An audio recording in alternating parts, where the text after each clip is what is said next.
दोस्तों स्वागत है आपका जीएसएफ कॉम्पिटिटिव क्रैकर्स में एक नए टॉपिक के साथ। आज का टॉपिक रहेगा हमारा जल, वाटर। जैसा कि हम सभी जानते हैं कि जो भी जीवधारी है वो कोशिका से मिलकर बना हुआ है और कोशिका के अंदर आपके 70% वाटर अवेलेबल होता है। और इसीलिए जो हमारे अध्यात्म की अगर बात करें तो उसमें से आपके एक है आपके जल।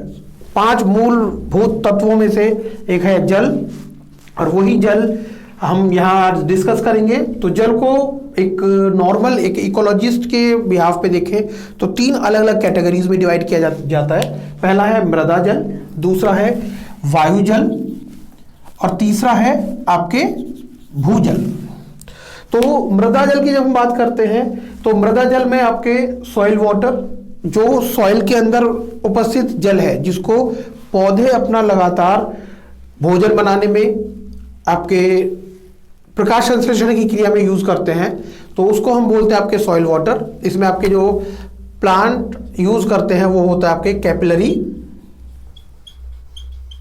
वाटर, केशिका जल। छोटी छोटी केशिकाएं सॉइल पार्टिकल्स के बीच में उपस्थित होती है जिनमें ये वाटर आपके अवेलेबल होता है और सॉइल जो प्लांट्स हैं वो इसको आपके सॉइल से एब्जॉर्ब करते रहते हैं। दूसरी कैटेगरी आती है आपके वायु जल की, जिसको हम बोलते हैं एयर वाटर। जो हमारी वायु है, वायु air is a mixture of different type of gases, अलग अलग गैसों का एक मिश्रण है और उसमें आपके जो वायु में जो जल प्रेजेंट होता है उसको हम बोलते हैं आपके वाटर वेपर्स। वाटर वेपर्स आपके वायु में उपस्थित होती हैं और यही आपके वायु की आर्द्रता, एयर ह्यूमिडिटी को भी मेंटेन करके रखती है। अब ह्यूमिडिटी क्या होती है? एयर में जितना पानी उपस्थित है उसको हम बोलते हैं आपके एयर ह्यूमिडिटी।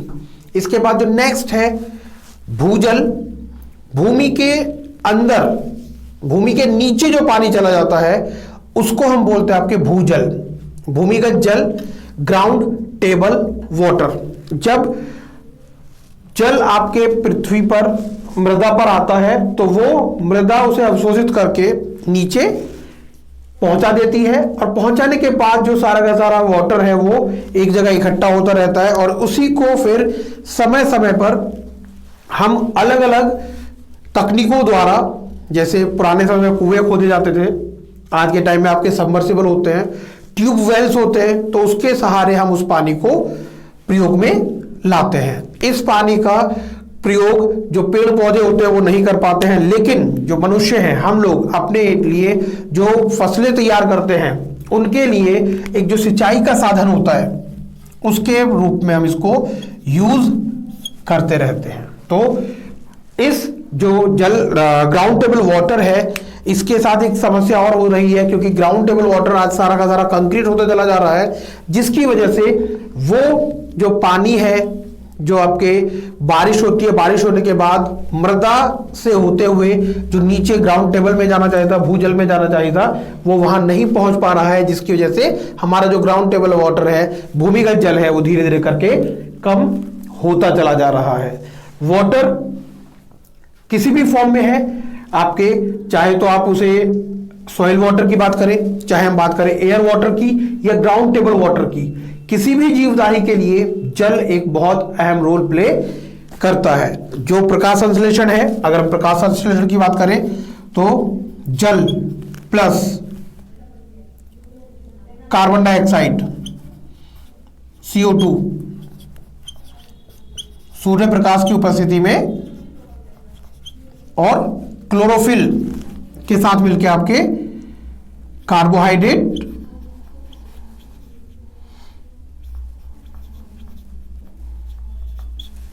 जिसको रासायनिक भाषा में बोलते हैं ग्लूकोज, और ऑक्सीजन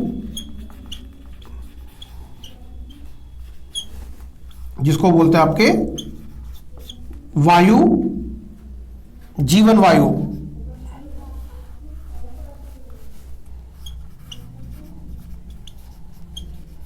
जीवन देने वाली वायु।